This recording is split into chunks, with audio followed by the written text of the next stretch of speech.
Once around the park, James, and don't spare the horses.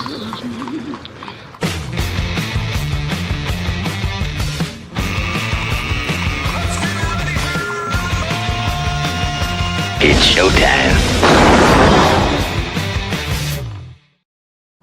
And it is showtime. Tuesday, February the 4th. It's the daily edition of On the Ledge, your Ontario Politics podcast. And as I have been wont to do lately, I want to just let you know, as we record this, we begin our conversation at 12 minutes after 3 on Tuesday afternoon. So you may be listening to it sometime Wednesday morning.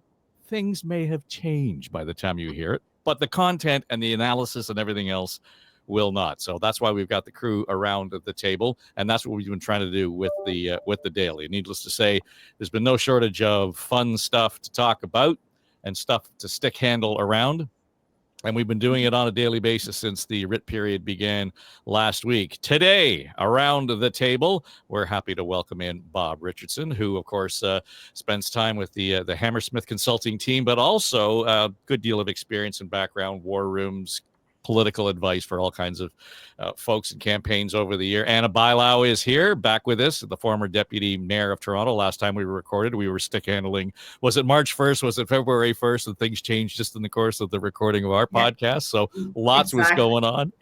It was insane. And Sheila Regehr is here. She's the chair of the Basic Income Canada Network.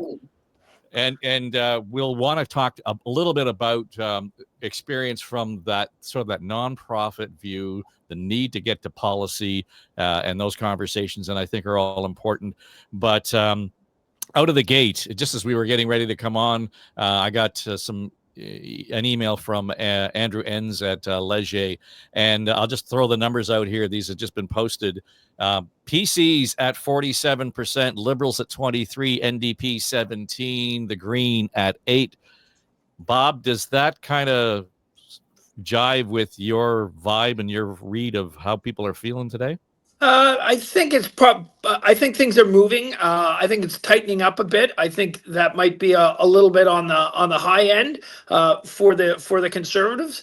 But there's no question they're ahead. There's no question he dominated the airwaves for the last week on the tariff discussion. There was basically no oxygen for either of the opposition leaders.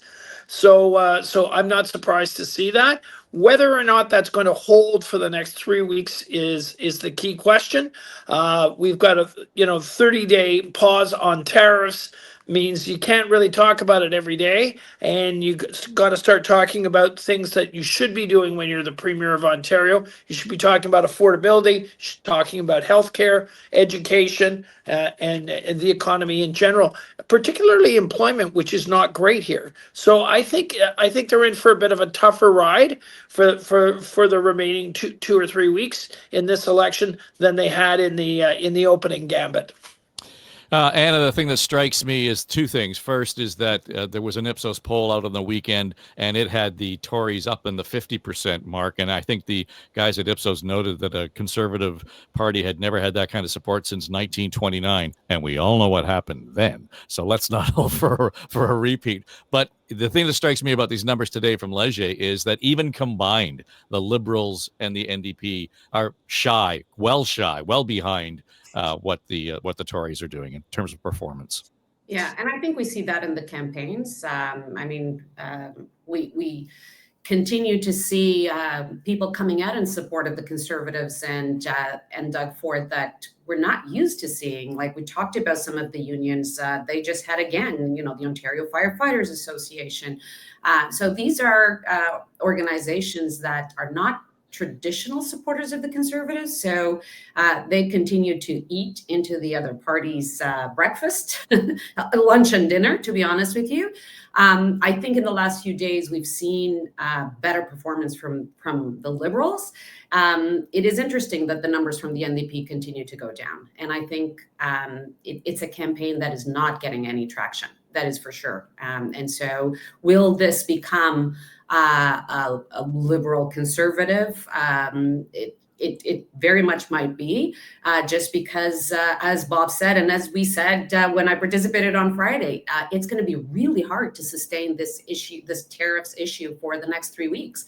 the issue of affordability, the issue of healthcare, all these issues are going to have to start to come up, and the record of the current government, a government that has been there for 7 years, is going to have to start being put to the test, and how they hold on that.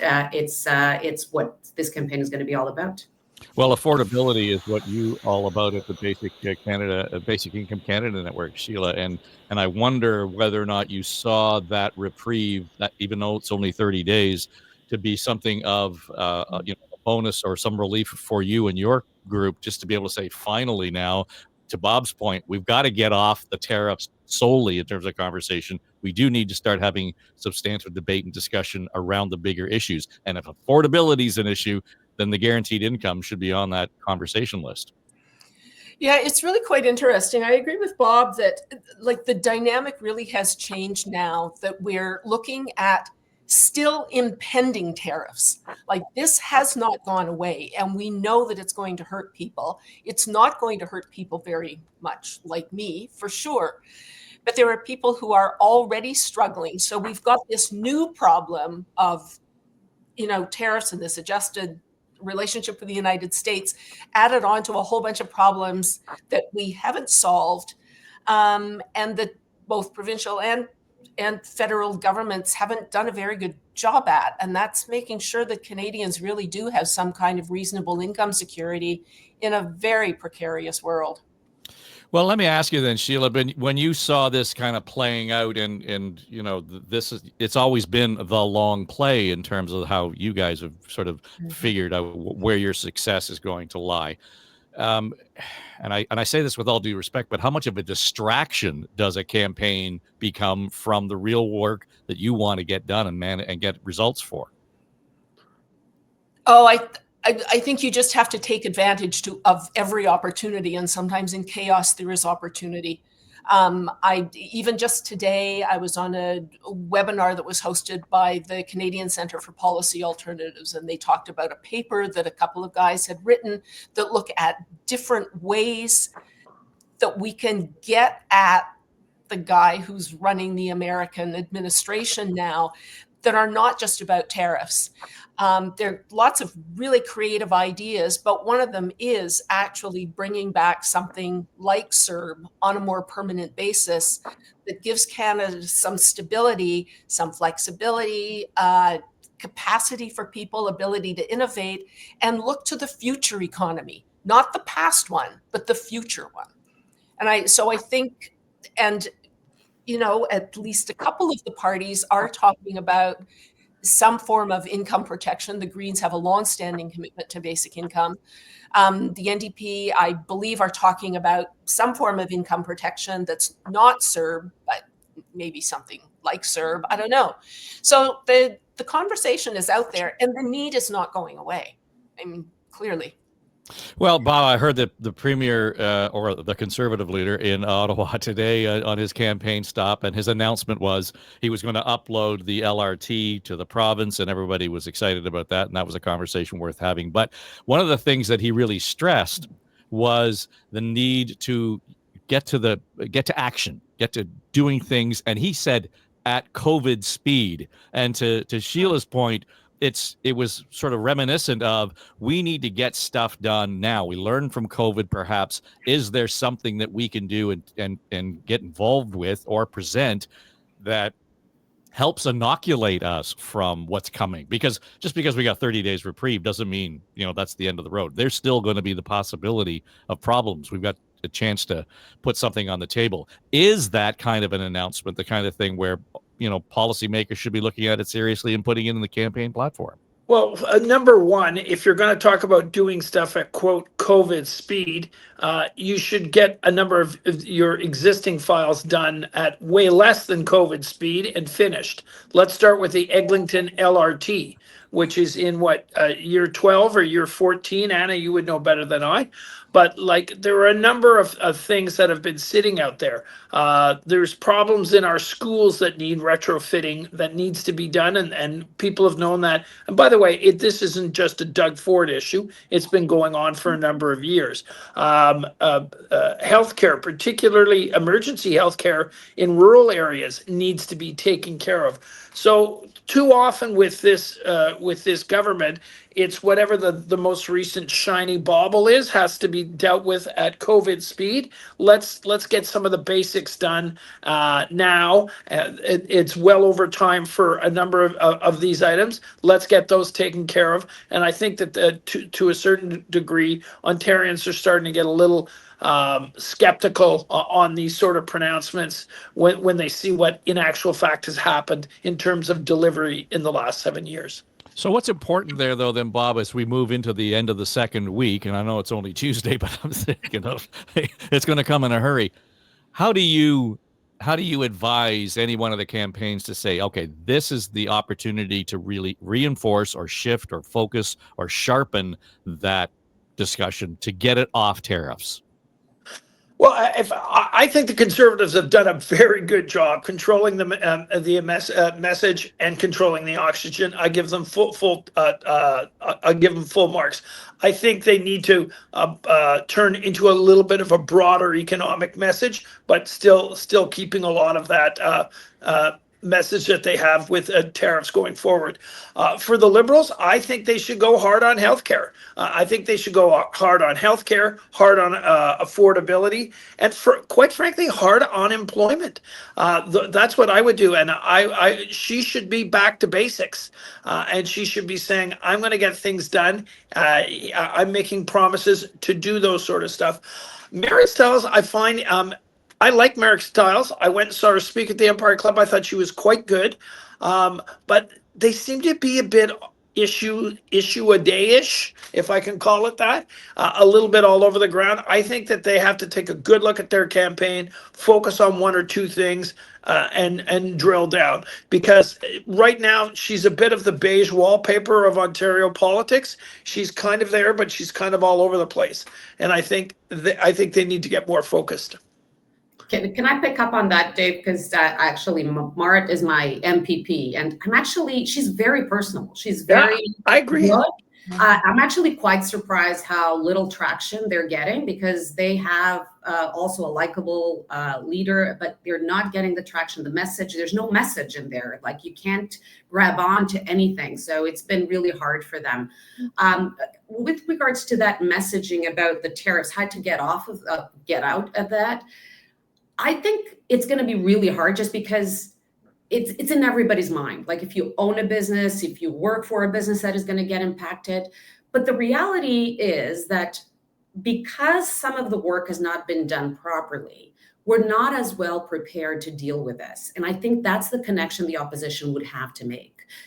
Everybody says, as soon as tariffs come in, we're going to have a recession. Well, if you don't have good employment, affordability, supports, healthcare, you're going to have a harder time to fight that recession and support the residents and support the businesses. So you haven't done it up to now, and what are you going to do from now on? And I think the opposition needs to make that connection. And I think they're trying. I see some of that messaging, but it's not penetrating. It's not getting people yet. Hopefully, we'll have more of the discussion around that. How are we going to deal with a recession? How we're going to support our local business, not just saying, I'm going to give you billions. Well, how? What are you going to do? How are you going to support? What kind of activities? How are you going to do this? And that's the kind of conversation that we need to have. So, Sheila, turn the lens around then for me, because we're talking about the political parties and the campaigns focusing that messaging. How do you get their attention then in that noisy world to make sure that, they're talking about your issue at the right time, in the right place, in front of the right people? I don't know how you get through the attention on the tariffs except to find every opportunity. I want to build on what Anna said too. I think what I'm seeing as a real struggle with a lot of the parties is vision. I mean, we've talked about all of the things that are undone. and that haven't been great for a long time, not just recent political parties, but I mean, this is 40 and 50 years in the making. I mean, we really shouldn't be surprised that we're here. COVID should have been a bigger wake-up call than it was. I mean, I'd like to see real vision for the future, and I don't see it in any of the parties right now, which I think is a real challenge for people. And I think it's why the tariff thing becomes the bauble that we now all look at now, because we've made so little progress on some of the other issues. I mean, I look at the health and education. I've got a 13-year-old grandson that I had brunch with the other day. He's going into high school. He has to pick electives. He has to pick high school. And he's preparing for a future where nobody knows what it's going to look like. Young people now are really struggling. They're not invested in politics at all. They're getting their news from all kinds of strange sources. We really have a lot of challenges. So it's hard for anybody to break through, except that we absolutely have to do something, and it has to be forward looking. And I just keep seeing path dependency and tinkering around the edges and more of the same. I'm looking for radical. What was the radical center? Was that the phrase that Jean Chrétien used a couple of weeks ago? Bob, you know, I think one of just quickly, one of the reasons why parties are lacking vision this time is, quite frankly, they're flying by the seat of their pants. This election was called a year and a half early. They're scrambling to put candidates in place, financing. They're scrambling to get their bus out. They're scrambling to get day-to-day announcements done. So it's hard to focus, and it's kind of hard to have a comprehensive vision when you're filling your gas tank or your bus up. It's that. That's what's going on. So that's one of the problems of calling an early election. I understand why the Conservatives did it. I think strategically it was smart, but it does impact on the quality of the election. Well, even Anna, you look at the preparation of the third parties who want to actually get involved in terms of advertising. They were more or less caught off guard in terms of how they could spend their money, where they could spend their money, get an effective campaign out. So even that's been stunted. 100%. I mean, I agree with everything Bob has said so much. I think they are definitely scrambling. I've talked with candidates from different parties, to be honest with you, and people don't even have signs ordered to put up, some of them. It's been really tough to get the campaigns. And again, but I do understand why they did it. It's politically, strategically very smart. But it is, I think, the ones that end up losing, it's all of us, because this is a time that we could use actually some boldness. I mean, there is going to be some structural and fundamental changes that I think are going to come down the line. I think that, the fact that more and more the provinces are saying, this is it, we're going to have to start trading with each other a lot more. We're going to have to address these issues in between us. We're going to have different partners to trade with, and not only the states. The fact that, for example, the Premier announced the upload of the LRT, this is a response to an issue that needs structural change, which is the way that municipalities are governed and the relationship between the municipalities and the province. So this is the time to have a lot of good conversations around this. Obviously, elections, some might say, are never a good time to have these conversations. Many people would argue, but some of these actions are a response to that. And I think we won't have it just because it's so tight and so fast. I mean, look at this. We're almost we basically have 2.5 weeks of campaigning. It's going so fast. I just want to come back to some of the Leger numbers and get your read on this, Bob, because on the one hand, the Conservative Party, significant lead over the NDP Liberals, particularly combined. But when you look at the impressions that the leaders are making, there's less of a gap between Premier Ford and Bonnie Crombie. And this has been all about, got to get to know Bonnie. Now, in each case, there has been improvement in terms of the perception of them. And I think the Captain Canada thing has helped Ford. Does this interregnum from the conversation around tariffs. Is that how important is that for Crombie and Stiles, let's say, because we're still getting to know both of them in the context of campaigning? Well, the only one leader has got bombed relentlessly so far in this campaign in the last year, and that's Bonnie Crombie. She's probably had several $1 million worth of negative advertising put on her. So she's starting from a little bit farther behind. And the Conservatives did a good job, in my opinion, of trying to define her. And they've been out spending heavily to do so. The Premier's got a good brand. They're reinforcing it almost every day with the announcements that he's doing. So for his voters, they like what he sees. I'm not sure he's reaching out much farther than that. And Merritt Stiles, I like her. I agree with Anna completely. I like her on a personal basis, but I can't think of a thing that stuck with me that she said in this campaign so far. So I think they've got a message problem that they desperately need to fix. I would also add one thing, Dave. I'd be cautious a little bit on the polling from Leger and Abacus. Two other firms, Liaison and Main Street, have a much tighter election than these other guys do, and both of them have been in the game regularly in Ontario for the last few years and have a pretty good track record. So I think the numbers are a little high on some of these firms, and I think it's probably somewhere a little bit more in the middle. I just offer that as a caution.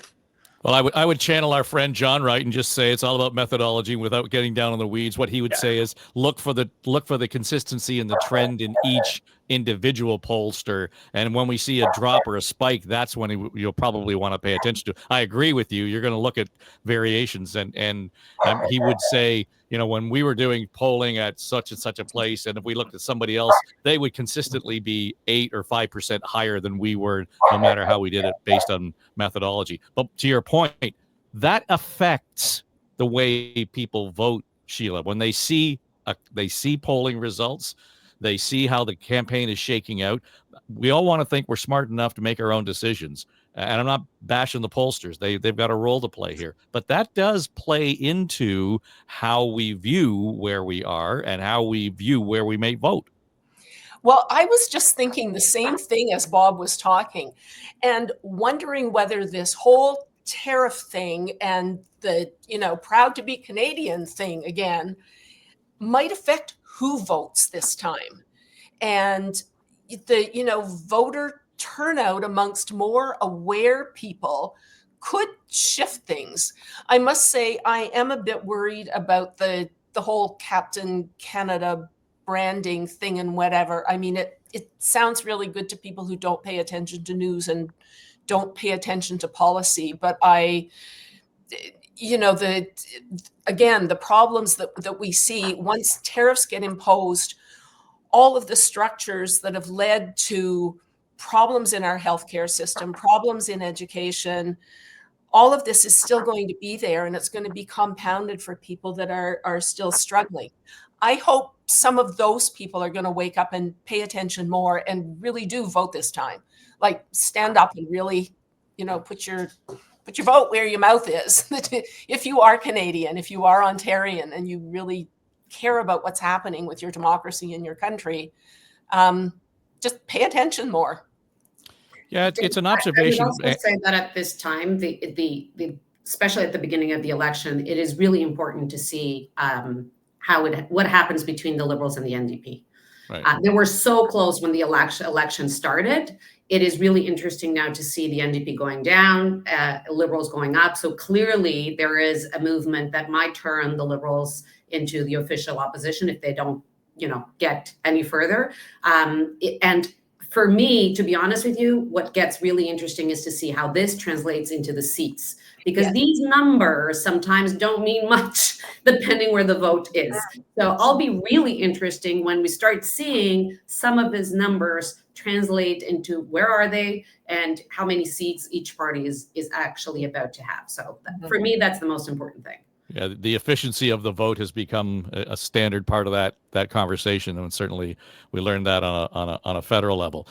When the premier was in Ottawa this week, actually earlier today, and making his LRT comments and everything else, and that was the point of it. And he still touched on the development around the tariffs. The first question out of the gallery there was about his open mic, and after his event the day before, he dropped an F-bomb with an open mic, saying that, he liked Trump on the day he was elected, but since then, now that the tariffs have come in, he's taken a knife and effing stabbed me in the back, or stabbed me with it.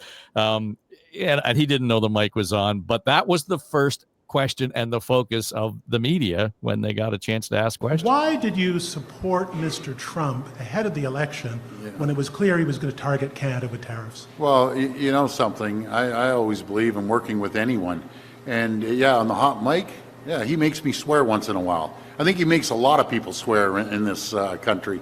So I thought it'd be a little different, a little change, but obviously he decided to pull the knife out and stab us. And when I'm there, my number one job is to protect Ontario, to protect Canadians. That's exactly what I'm going to do. I will fight with every single tool I have in our toolbox to make sure we defend the people of Ontario, and in return, defend the people of Canada. And that's just the rising anthem behind him, Bob. It's cinematic. I mean, he is really good at that kind of response. He is really good at that kind of response. You're 100% right.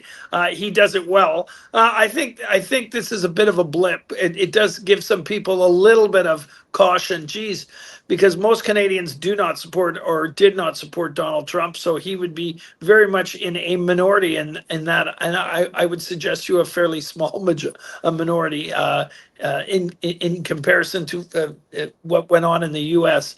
So look, he is.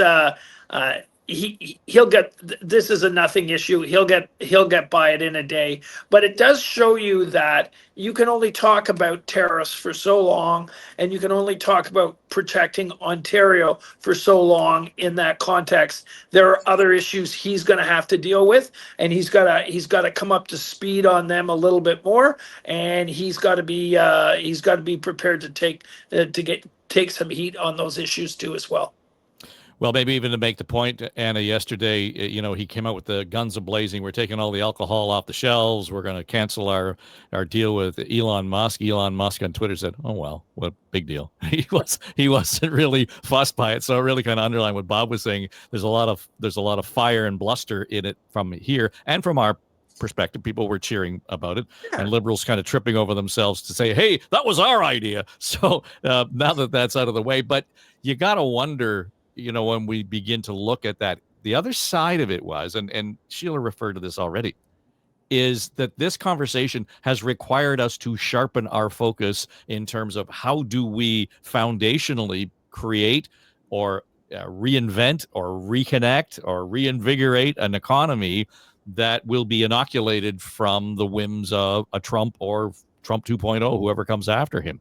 So this question around provincial barriers, for example, I'm glad to see has become more of the narrative on this. So it's going to be an important part of this conversation. 100%. And I think several premiers are talking about it. Federal government is talking about it. So I think it is something that is going to come out of this. If the tariffs happen or not, I think we still have a little bit of hope, I think, that it might not happen. Not a lot, given everything that we've been living through the last few weeks. But even if it was not to happen, I think it has had an impact on the relationship between Canada and the States. It has had an impact on how business is going to be conducted between provinces. And there's no doubt about it. I think that they've resuscitated a huge nationalistic sentiment in Canadians. And to that end, Bob, I was talking to somebody today, and it was, in the mining sector, and they are looking at being able to, promote the idea of more investment in the north and that sort of thing.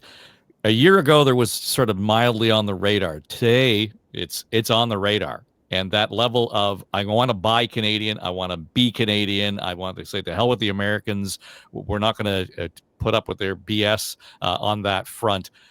There are businesses out there right now who see that fervor as an opportunity to kind of move things forward, and in a hurry. For sure. And I hate to say this, but we can thank Donald Trump a bit for giving our heads a shake. For 20 or 30 years, we've failed to diversify our trade, and we're at the same number as we were 30 years ago when Prime Minister Trudeau's father was the Prime Minister.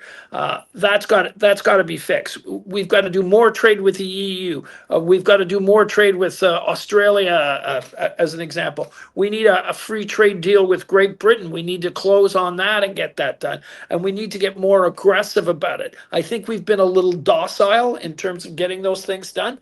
Interprovincial trade, we talk about it all the time and we don't make any progress. It's got to get fixed, and somebody's got to take the lead on this and plow through and get it done. Same thing on oil and gas projects, pipelines, things of that nature, infrastructure. We're good on talk and we're good on consultation. We aren't good on getting anything done. So it's kind of, we're the authors of our own problems to a certain extent on a number of these things, and we've got to get moving and get them fixed. I'm not blaming any one party or any one premier or prime minister or things like that. It's gone on for a long time. So, but it's the wake up call's been given. And if we want to continue to be, a sovereign state, we gotta move, we gotta act, and we gotta get busy real fast. Well, Sheila, I thought of you when they started talking about provincial trade barriers and so on. And it even comes down to how they define certain circumstances and based on the benefits that they hand out. And you and I have talked about the Canada Disability Benefit, for example, and ODSP here in Ontario. Each province has its own definition of poverty. Each province has its own definition of, disability, for example. If we could take a step in terms of the trade barriers, maybe we take a step in defining some of these benefit programs that in the long run are going to save us money and generate a more foundationally stronger economy.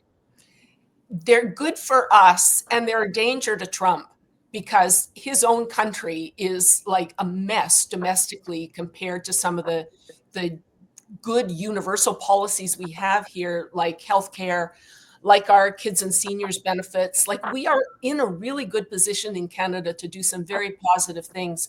I was thinking the same thing when Bob was talking, that it's not just about these provincial trade relationships. It's about federal, provincial, territorial relationships more generally. I think that we really need to strengthen and find a way to cooperate better across a whole slew of social and economic policy areas. Maybe Trump has done us a favor. I mean, we really have to be cognizant of our size, and that our neighbor is 10 times the size. We, in my view, can't afford to let anybody be languishing in a tent or in line at a food bank or any other way, locked out of an economy that needs all of our people, all of our skills and talents. There's no sense having a great educational system if there's nothing at the end of it for you. We need to get better at being Canadian. And I think we've got lots of opportunities to do that. Being Canadian and attract investment and human capital to Canada. I mean, we used to go out there and say, come to Canada. We have all this market south of us, and we have great quality of life. So you can live in here, you can have your business here, and you have access to this market. That's going to change, right? That is really going to change. So it has to be a new mentality.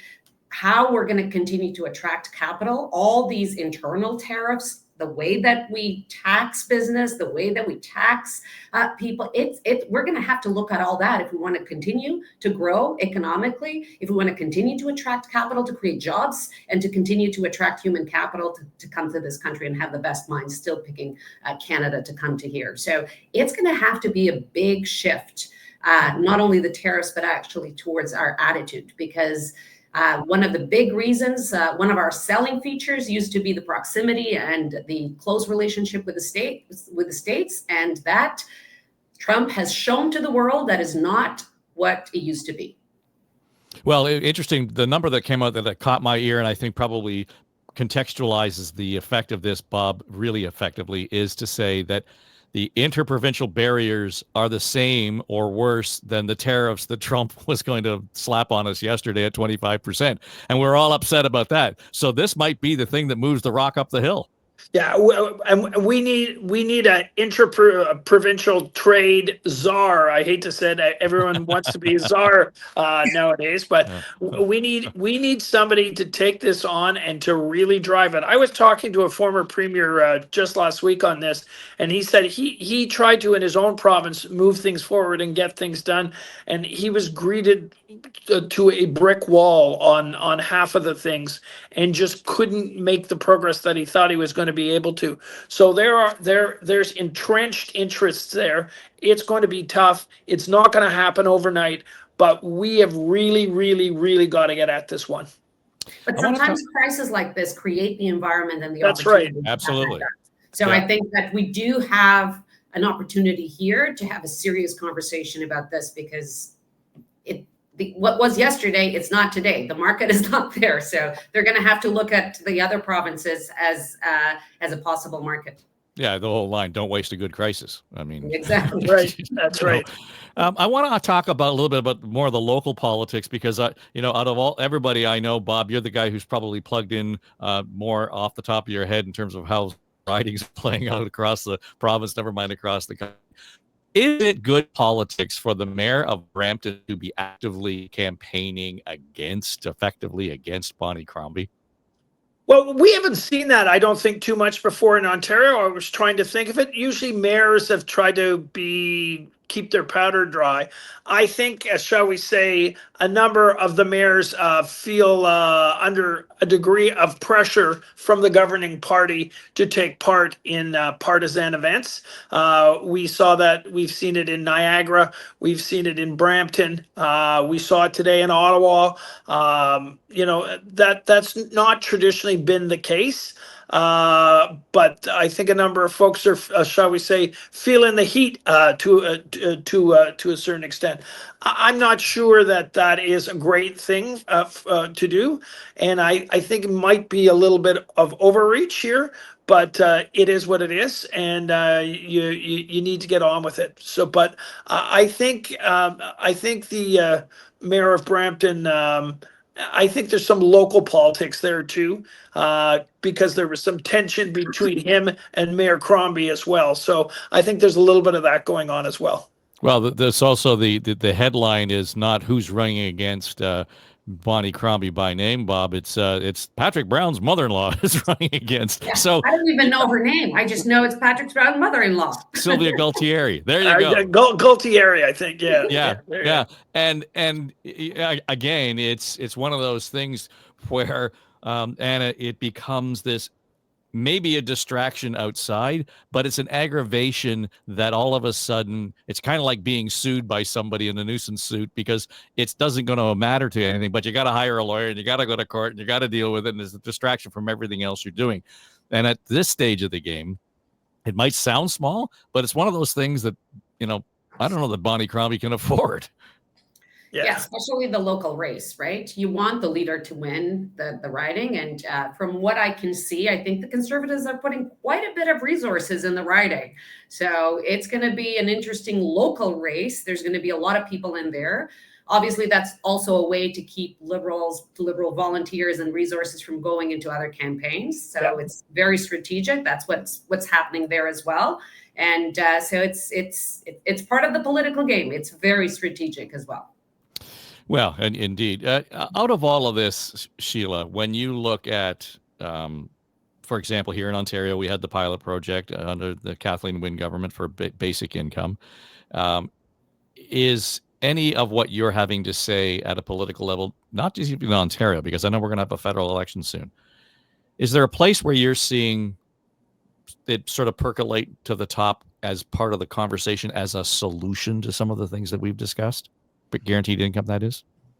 Yeah, so just on this specific issue, if we're talking about COVID speed, this is the issue.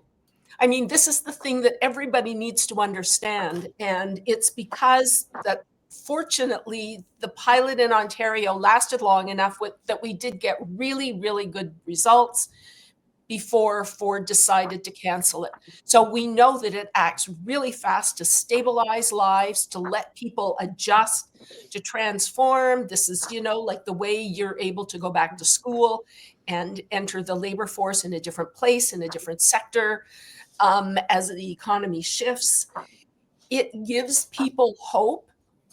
And I think everything that we're dealing with needs to give us hope and needs to give us a path forward, and a way to be part of the solution rather than being seen as part of the problem. But it also does raise issues. I mean, there's a pattern here. We talk about Donald Trump not being trustworthy. Well, I mean, and I'm nonpartisan. I have to be in the work that we do. We work with everybody. But Ford promised that he was going to let the pilot continue, and he lied. And it was one of the first things that he disbanded. And it was because it was working. Trump is accused of being a bully and, favoring his friends. Well, some of those accusations are pretty apt as well in some circumstances here. So, it's not the only issue, obviously, but if people don't have income security, they are not going to have good health. They are not going to have educational opportunities. They are not going to be part of the solution. So this is one of those COVID speed things that really does need to happen.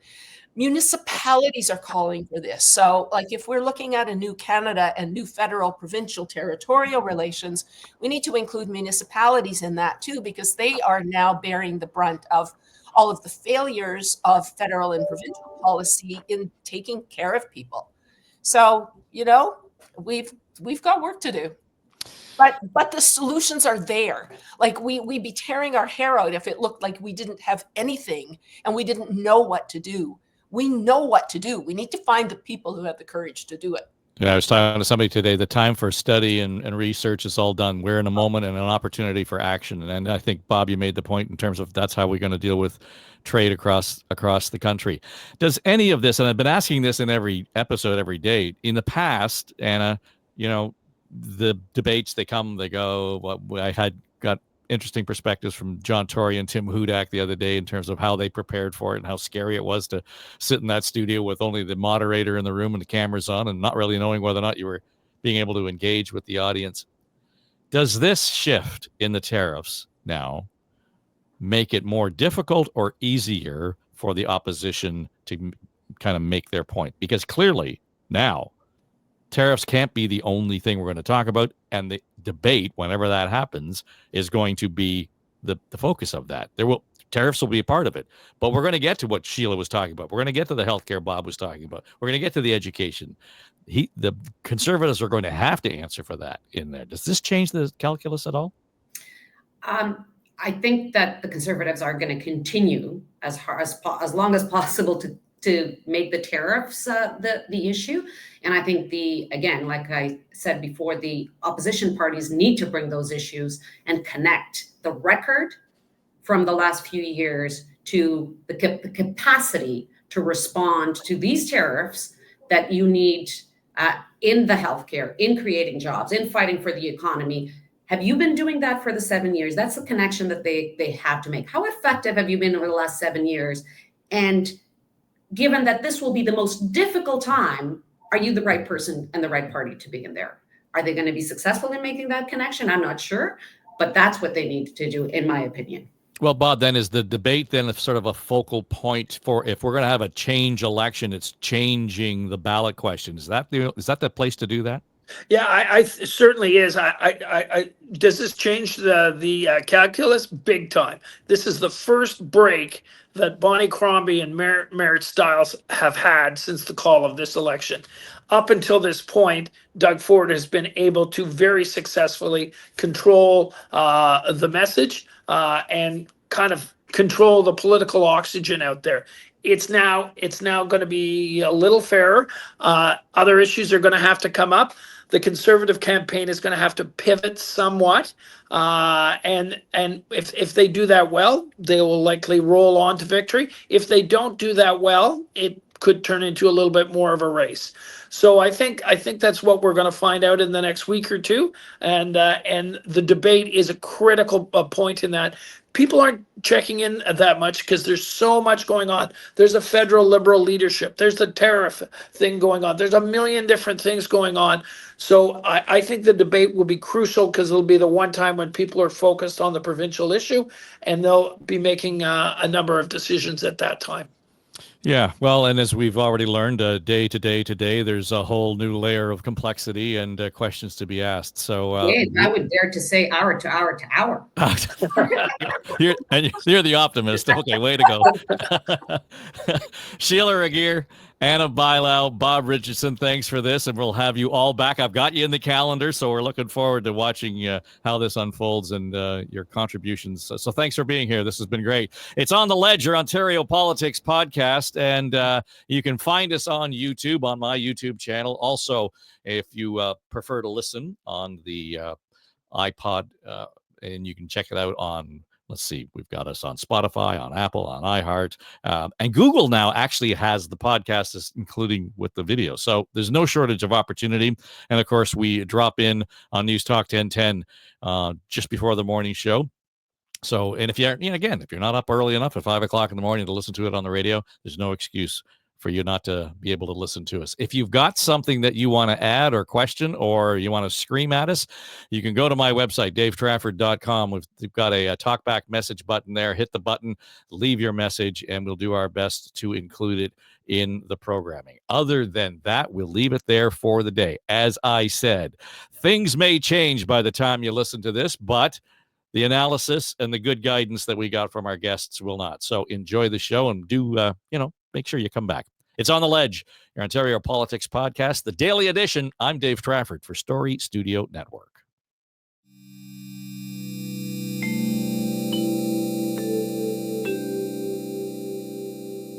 This is SSN. Story Studio Network.